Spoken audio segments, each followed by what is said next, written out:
Good evening, ladies and gentlemen, and welcome to a truly extraordinary event. Tonight, we have the privilege of witnessing a debate unlike any other. On this stage, two of history's most influential figures meet face to face to discuss life's deepest questions. Please give a warm welcome to our debaters. Charles Darwin, the pioneering naturalist whose theory of evolution revolutionized science, and Jesus Christ, the revered spiritual leader and central figure of Christianity. Tonight's debate will be structured like a modern academic debate, right here in front of a live audience. We'll have opening statements, several themed question rounds, cross-examinations, a segment for thought experiments, and finally, closing statements. Our goal is an entertaining, intellectually stimulating, and highly engaging exchange. Both speakers have agreed to challenge each other deeply while remaining respectful and often even humorous. Now, let's begin with opening statements. Each speaker will have a few minutes to present their core philosophy and opening remarks. Mr. Darwin, you may start with your opening statement. Thank you. Good evening, everyone. First, I must express what an honor it is to be here. It's not every day one gets to debate Jesus Christ on the meaning of life. I come here as a man of science and curiosity. My life's work has been to observe the natural world and follow the evidence wherever it leads. When I sailed on the HMS Beagle and later published On the Origin of Species, I sought to explain the diversity of life through natural laws. My core philosophy is that we must seek truth through observation, reason, and evidence. In my view, humans are part of nature. We evolved over eons, just like every other creature. Yet our minds have allowed us to ponder questions about purpose, morality, and our place in the universe. I don't claim to have all the answers to these grand questions, far from it. But I believe any answers we do find must be grounded in reality, as revealed by science and rational inquiry. I hope to articulate a perspective tonight that meaning and morality can emerge naturally, without invoking the supernatural, and that embracing our nature as evolved beings can be profoundly enlightening. I also look forward to learning from and being challenged by Jesus' perspective. And let me say, I deeply respect my fellow debater. Jesus' teachings of love and compassion have inspired billions. While I approach matters through logic and empirical findings, I recognize the power of faith for many. So I'm excited for a thoughtful, lively exchange of ideas tonight. Thank you. Thank you, Mr. Darwin. And now, Jesus, we invite you to deliver your opening statement. Thank you, and good evening. I am very pleased to be here and to have this opportunity to speak with Mr. Darwin and all of you. I have always taught, seek and you shall find, ask and it shall be given to you. In that spirit, we gather to seek understanding about life's deepest mysteries. My heart is full of love for every person here, including my friend Charles. He has devoted his life to understanding the wonders of creation, and I call it creation deliberately, for I see the hand of God in this wondrous universe. My core message has always been one of love, purpose, and redemption. 2,000 years ago, I walked among the people of Judea, teaching that life is not an accident, but a gift filled with meaning. I spoke of a loving God who cares for each of us, and of moral truths that guide us to love one another. Those truths, I believe, are not merely human inventions or survival tactics. They reflect a divine law woven into the fabric of reality. Tonight, I will share a perspective that there is inherent purpose to our lives, that morality has its source beyond mere biology, and that each human being possesses a soul of immense value. I come not to quarrel, but to reason together with my esteemed opponent. Charles, I respect your intellect and dedication to truth. I suspect we may find that we share a passion for truth-seeking, even if we arrive at different conclusions about where truth ultimately leads. I look forward to a debate that is intellectually rigorous, yet also compassionate and respectful. And perhaps we will all leave tonight with new insights, and maybe even a bit of wisdom and understanding between science and faith. Thank you. Thank you, Jesus. Now, with opening statements complete, let's move into the thematic question rounds. Each round will focus on a profound question. I will pose each question, and our debaters will each have a turn to respond, followed by some back and forth. Our first topic is the meaning of life. The question for both of you: does life have inherent purpose, or is meaning something humans impose on a naturally evolved world? This is indeed one of the great questions. From my perspective as a naturalist, I do not see evidence that the universe came pre-packaged with inherent meaning for our lives. If we look at nature, we see a vast tapestry of living things striving, struggling, and surviving. Life, as I understand it, evolved through natural selection, a blind but powerful process. In that process, there isn't a built-in purpose. Organisms aren't striving toward a grand goal. They are simply trying to survive and reproduce. So in a strict biological sense, one could say life's purpose is to perpetuate itself. But I suspect that answer may feel unsatisfying, even bleak, to many people, and understandably so. From the human point of view, meaning is something we create. We humans have minds that can reflect on our existence. We can set goals, form relationships, pursue knowledge, create art, and help others. These things give our lives subjective purpose. For example, as a scientist, I found great meaning in uncovering truths about the natural world. A parent might find profound purpose in raising their children. These meanings are not handed to us from the stars. We assign them through our experiences and values, and I find something empowering in that. If the world wasn't built with a predetermined script for us, then we have the freedom to write our own script. Think of a beautiful painting. The paint and canvas don't inherently contain meaning, yet the artist creates meaning through the painting. Similarly, humanity can craft meaning from the raw materials of life. Each of us is, in a way, an artist of our own life's purpose. Now, some might argue that, without a divine plan, all our efforts are ultimately pointless. But even if the stars don't dictate our purpose, the real impacts of our actions on each other and on future generations are very meaningful. We live on through our contributions, through the memories held by those we love, and through the effects we leave on the world. So, in summary, I'd say life does not come with an inherent cosmic purpose as far as science can tell. Instead, meaning is a wonderfully human project, one that has evolved along with our brains and cultures. It's something we bring to life rather than life bringing to us. And to me, that in no way diminishes its value. In fact, it means meaning is in our hands. If I may respond, I see where you're coming from, Charles. You're speaking of meaning as something humans craft, because you perceive no grand design from nature alone. But from my perspective, the universe is bursting with purpose, because it originates from a purposeful creator. To use your painting analogy, you described humans as artists painting our own meaning on a blank canvas. I'd like to extend that. In my view, God is the master artist who painted the very canvas of existence with intention and love. Human beings are a part of that great artwork, and each of us has a role, a purpose within it. I believe that life has inherent meaning because it was created intentionally. In the eyes of God, every person is significant.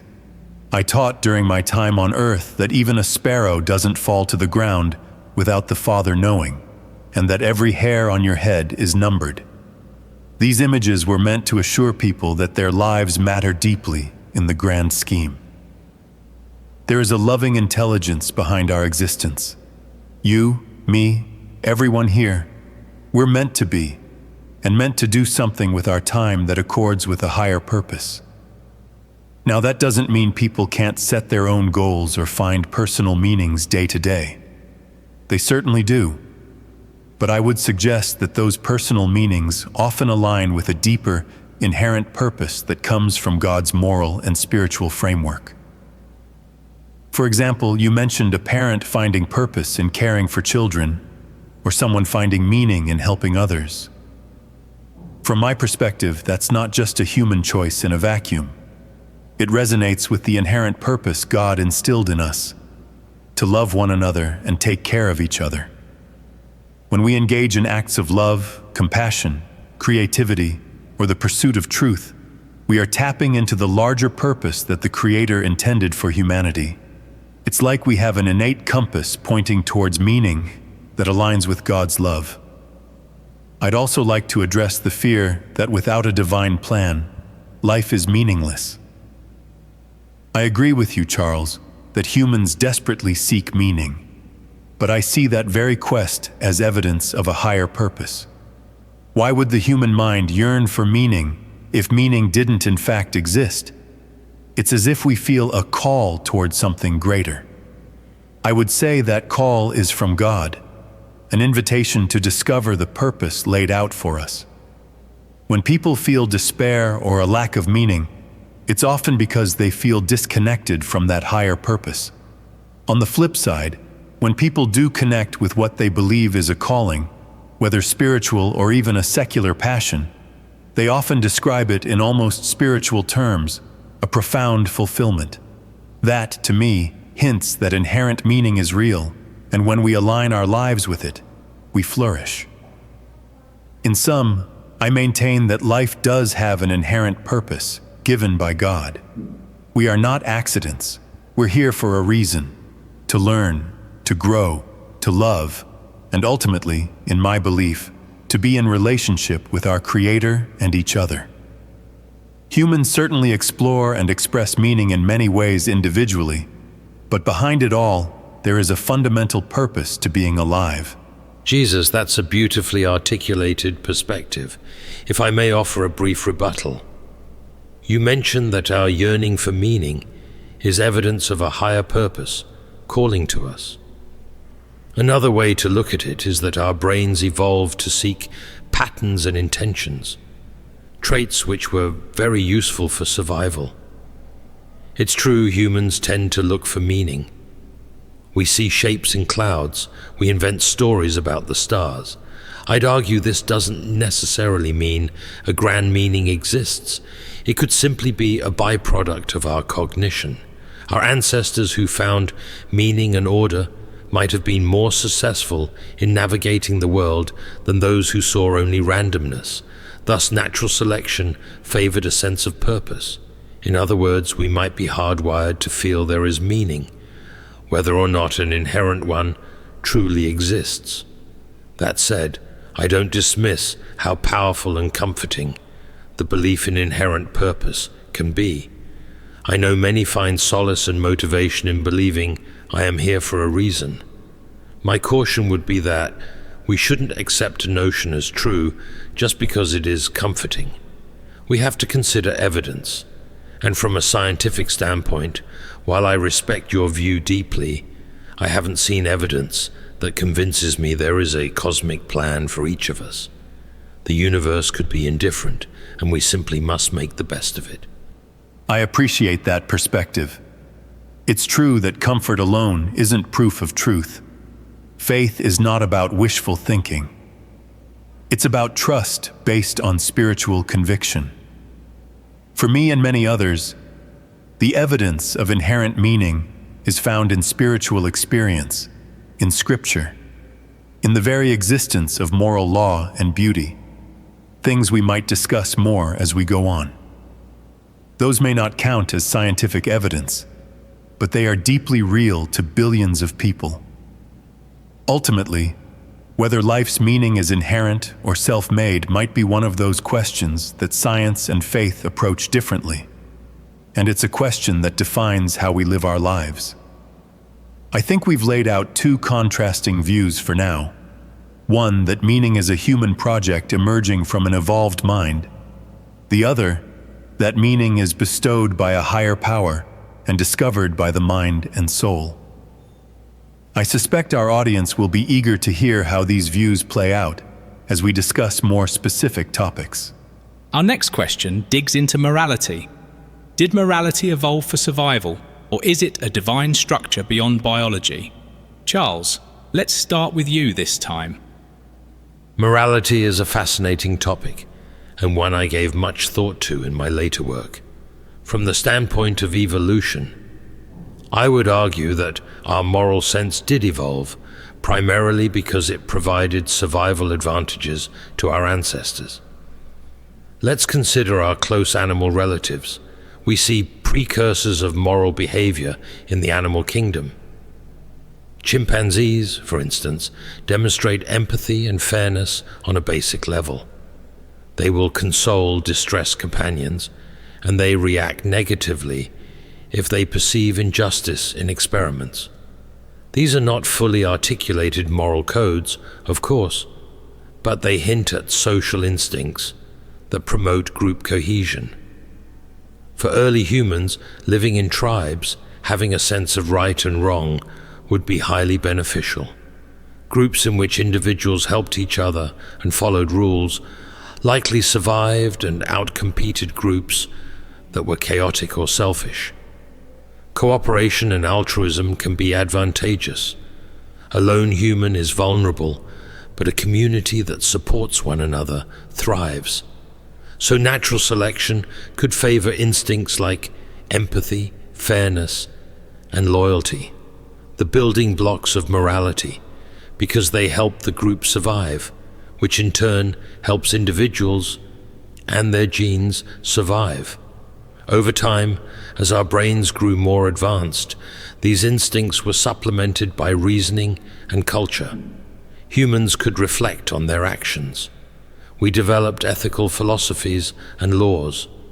Cultural evolution then took over alongside biological evolution. Societies that enforced moral rules, like prohibitions on murder or theft, tended to be more stable and successful.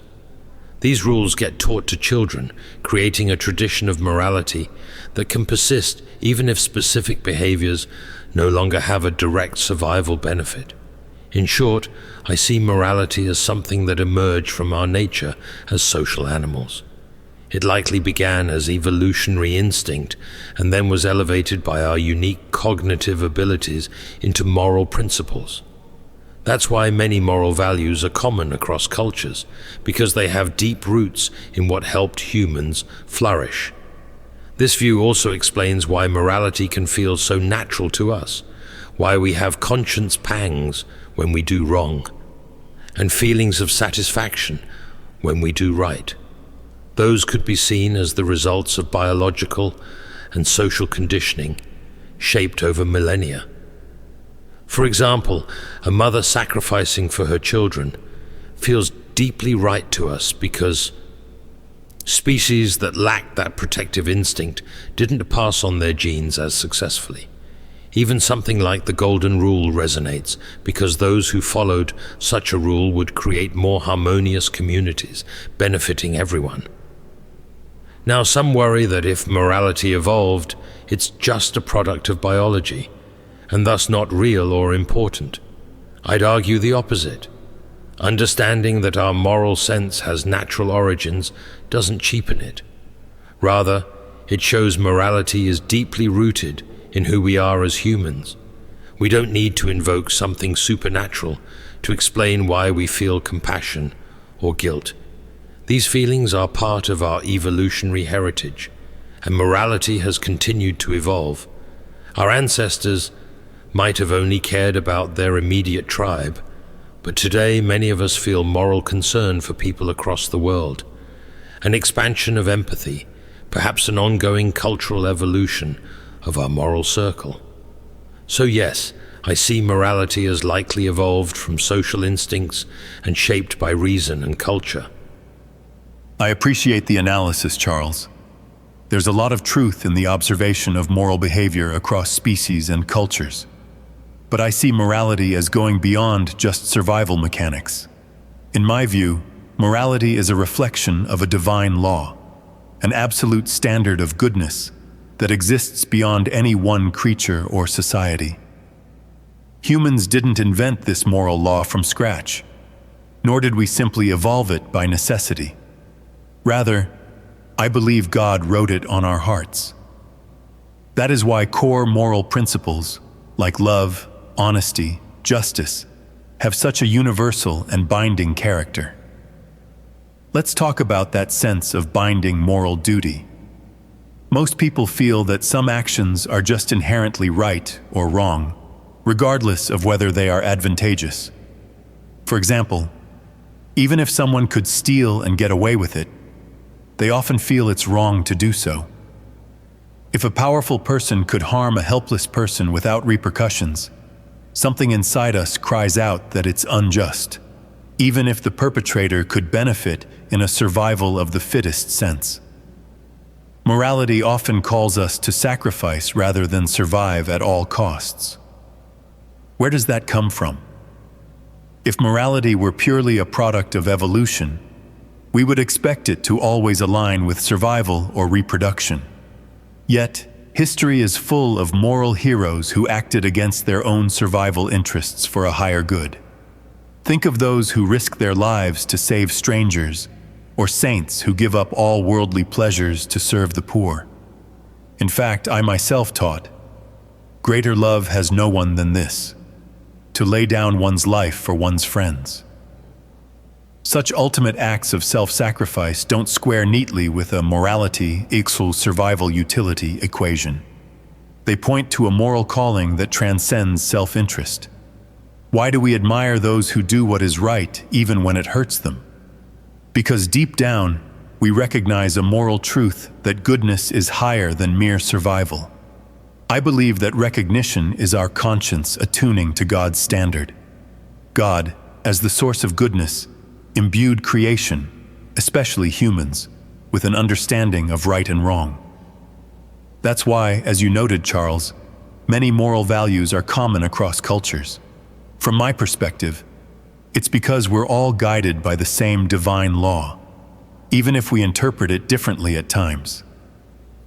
Now, I don't deny that evolutionary processes might encourage cooperative behavior, but that explanation is incomplete. Evolution can explain why a mother might instinctively protect her child, but can it fully explain why someone would protect a stranger's child at risk to themselves? Or why we might feel guilty for even thinking of doing wrong, even if no action is taken? Our moral convictions often demand we do what is right because it is right, not just because it benefits us. That hallmark of morality, the sense of duty beyond benefit, aligns with the idea of a higher moral law. Another point: if we reduce morality solely to a product of biology or culture, we run into the problem of moral relativism. Different societies might evolve different norms. Without a higher standard, who is to say which values are truly better? Yet I doubt anyone here would say that a society that evolved to accept slavery or genocide is morally equal to one that values justice and compassion. We appeal to an objective standard when we make such judgments. I contend that this objective standard is God's moral law, a real, if unseen, aspect of the universe, much like physical laws are real. So yes, I see morality as beyond biology. Biology might be the instrument through which moral understanding is expressed, but the source of morality lies in the character of God. We discover morality rather than invent it.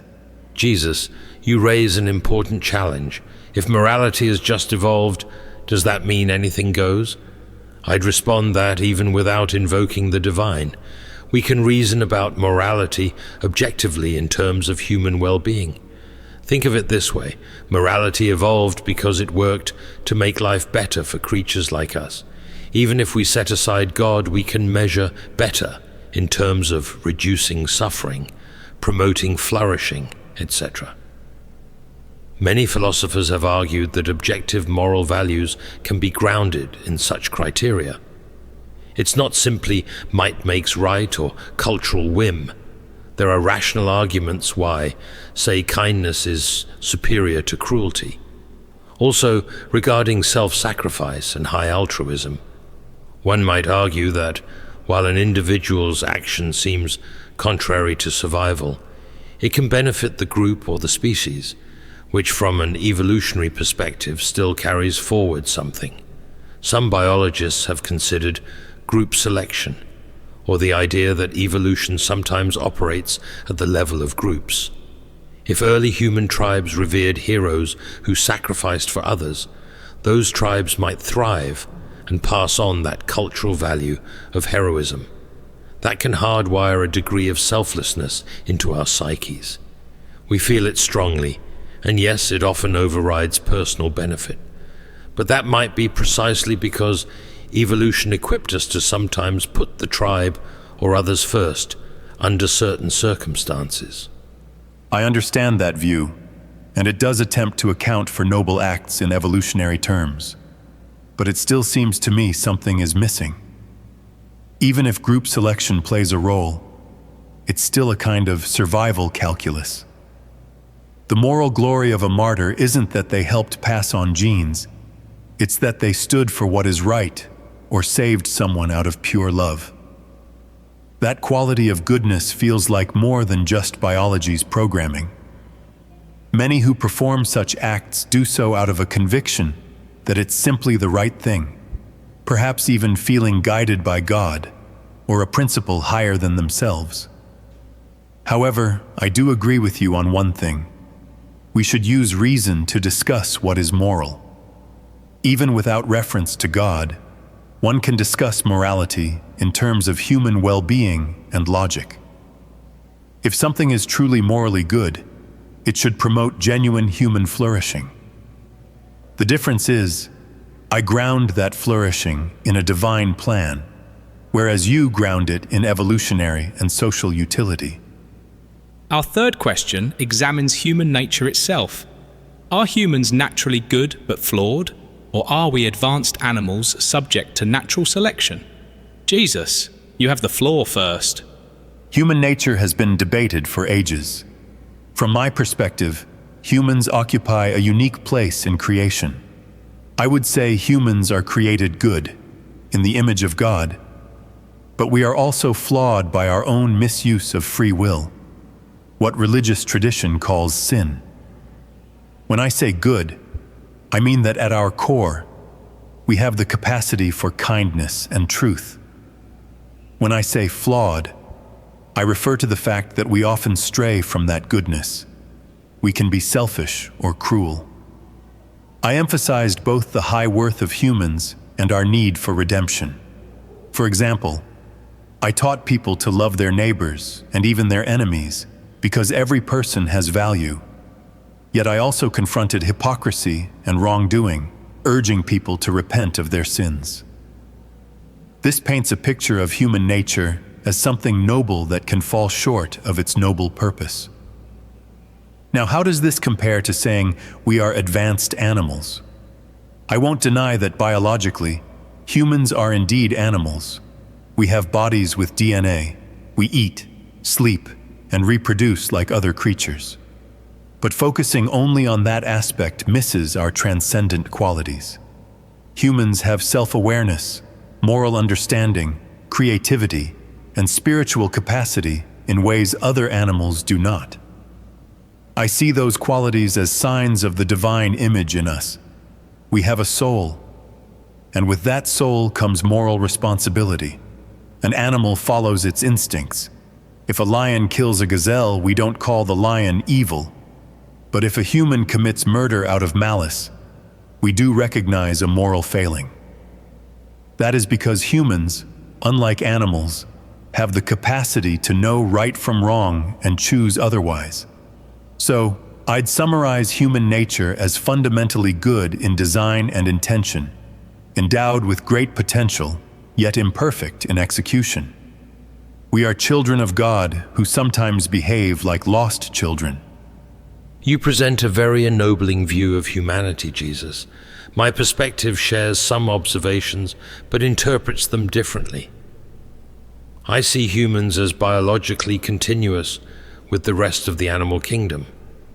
We are advanced in our cognitive abilities, but those abilities evolved from simpler forms. To say humans are advanced animals is not to demean humanity, but to place us in the proper context of life on Earth. We have instincts and drives like other animals, shaped by natural selection for survival. Our social behaviors, as we discussed, have analogues in other animals too. Now, are we naturally good or naturally bad? I'd say we are naturally both and neither.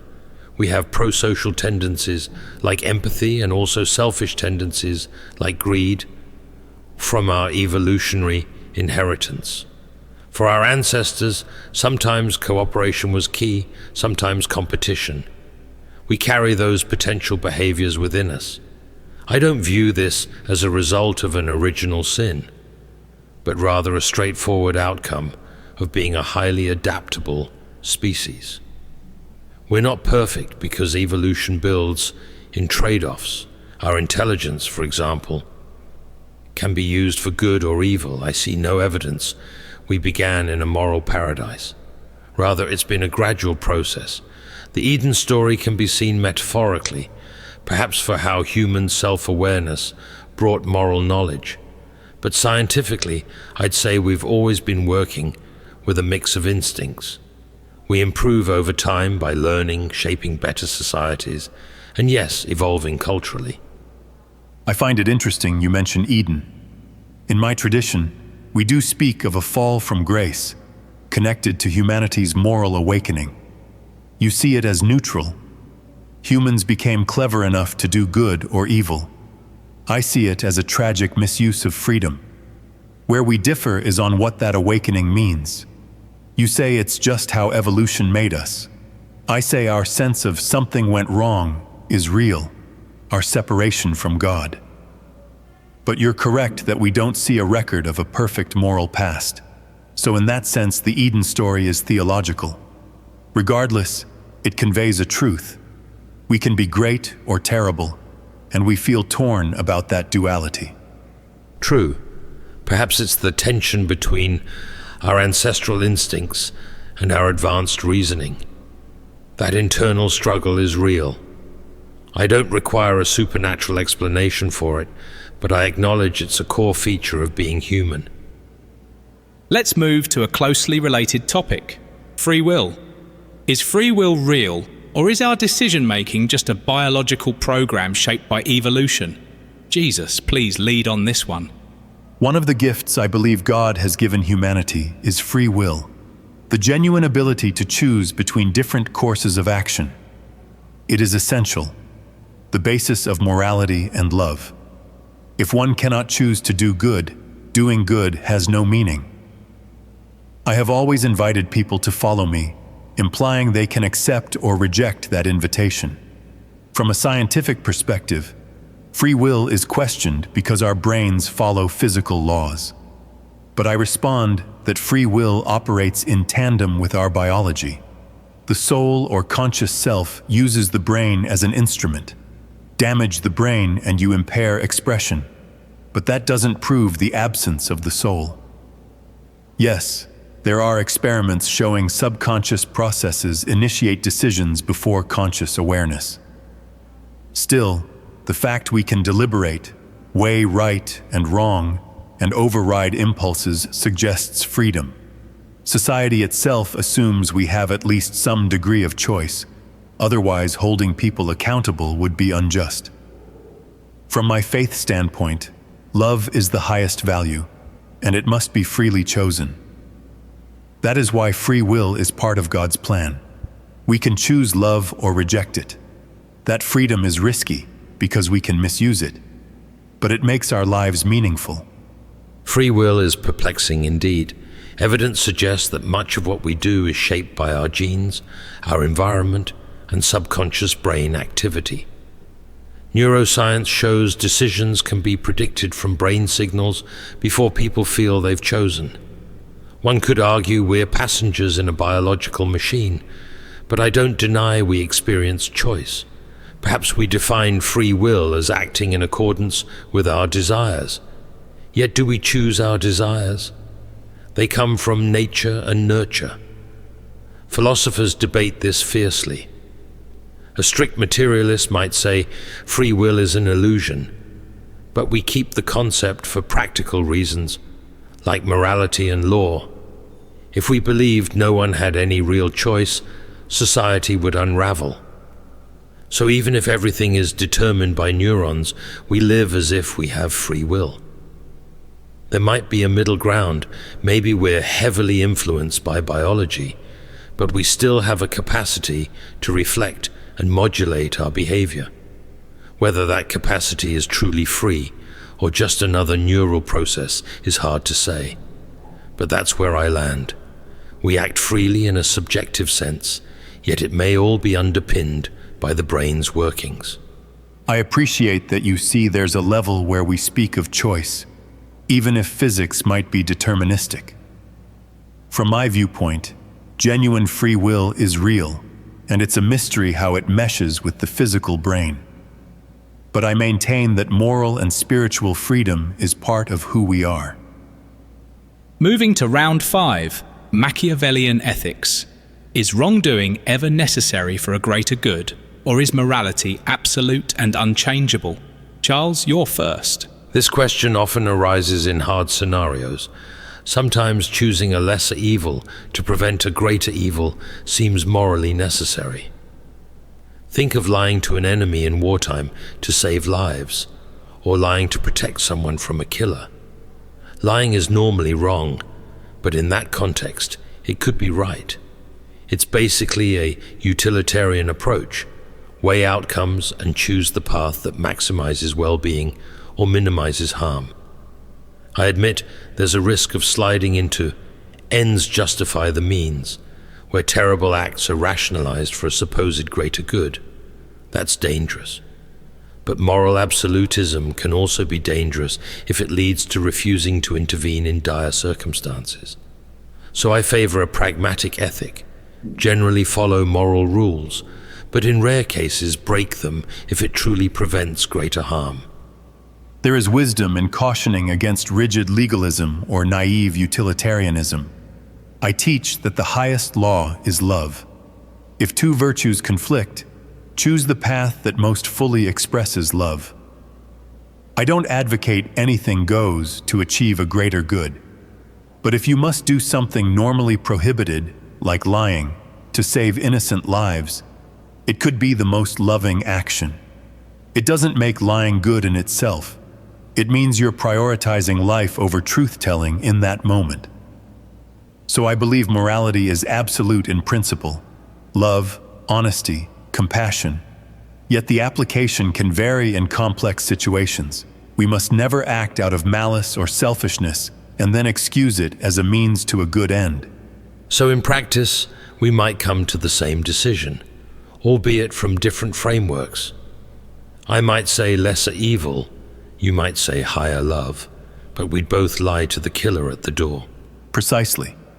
With the difference that I view it as temporary subordination of one moral principle to a higher one, not dismissing it altogether. Next, faith versus science. If faith can move mountains, why has science moved humanity further in medicine, technology, and understanding? Charles? The phrase, faith can move mountains, is powerful, but when we literally need to move a mountain, we call on engineers. Medicine, vaccines, technology, these are products of the scientific method. Observation, hypothesis, testing. People do pray for healing, but the consistent results come from research and treatment. History shows that when faith-based claims clashed with evidence, science corrected us.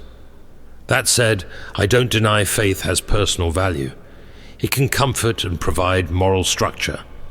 But in terms of tangible progress, preventing disease, exploring space, science has been the main driver. I agree that science has achieved marvelous things in the physical realm, and I'm not anti-science. However, faith addresses moral and spiritual realms. Faith can move mountains, can be metaphorical. Faith can overcome hatred, fear, despair. Science can't solve moral problems by formula. It can give us power, but not wisdom. I see science and faith as complementary. Science handles how the world works. Faith handles why and how we ought to live. They need not be enemies. A doctor may treat illness with antibiotics, and a patient may pray. These aren't mutually exclusive. My concern is when science claims to dismiss the spiritual entirely, or when faith denies proven facts. Properly understood, they support each other. That's fair. I'm content for a religion to handle existential or moral questions. My main point is that for practical, testable issues, science provides real answers. Faith at its best can guide how we use those answers ethically. Finally, the soul and consciousness. Is consciousness purely a function of the brain, or does an eternal soul exist? Charles. The evidence strongly indicates consciousness arises from brain activity. Alter the brain, alter the mind. When the brain dies, we see no function of that person as a conscious agent. We lack empirical proof of souls surviving death. Our sense of self could be an emergent property of neuronal complexity. While it's still a mystery how subjective experience arises, I see no necessity for invoking a soul. It may be comforting to believe, but from a scientific vantage, the simplest explanation is that the mind is what the brain does. I respect the evidence correlating mind and brain, yet correlation doesn't rule out a soul using the brain as an instrument. If you damage a violin, the music stops, but the musician still exists. I believe the soul is non-material, so it's not measurable by scientific tools. Consciousness is more than neural firing. It's the spark of God's image. My resurrection in Christian faith shows the soul endures beyond bodily death. That's a matter of faith, yes, but also anchored in countless spiritual testimonies. Ultimately, whether consciousness is purely material or partially divine is a profound mystery. But I urge people to remain open to a reality deeper than neurons. I understand that viewpoint, but for me, the natural explanation suffices. If compelling evidence of a soul appeared, I'd be open to revisiting it, but so far it's unverified. We now move into the cross-examination segment. Each debater will get a chance to pose a direct question to the other. Charles, you may ask Jesus first. Jesus, throughout tonight you've spoken of a loving God, inherent purpose, and moral law. My struggle is reconciling that with the suffering and cruelty in the world. Evolution is often brutal. There's disease, natural disasters, children dying young. If God is all-powerful and all-loving, why design a world with such suffering? I lost my daughter Annie when she was 10. We prayed, but she died. That tragedy shook me deeply and made it hard to believe in a beneficent God. What do you say to a parent asking why God allowed their child to suffer and die? Charles, first let me say, I am deeply sorry for your loss. I wept at the tomb of my friend Lazarus, even knowing I would raise him, because death and suffering are truly heartbreaking. This is the core challenge in believing in a loving God, the problem of evil. There is no quick, easy answer that removes the pain. But I can offer the Christian perspective. God did not will creation to be filled with suffering. Suffering entered through the misuse of free will and the brokenness that followed. Nature itself can be harsh, partly because it unfolds under consistent laws without constant divine micromanagement. That may sound abstract, and it doesn't erase the grief. I came to confront suffering. I healed many, showing God's heart is to restore. Ultimately, I went to the cross, experiencing intense suffering myself, an act that shows God is not aloof from our pain. And the promise of resurrection is that suffering and death aren't the end. For believers, the hope is that every loss will ultimately be redeemed, every tear wiped away. Annie's life is not lost. She is in God's care, and you can see her again if you choose that same embrace. None of this makes tragedy okay, but it means God is with us in our sorrows, working to bring good even out of evil and promising a future where suffering is no more.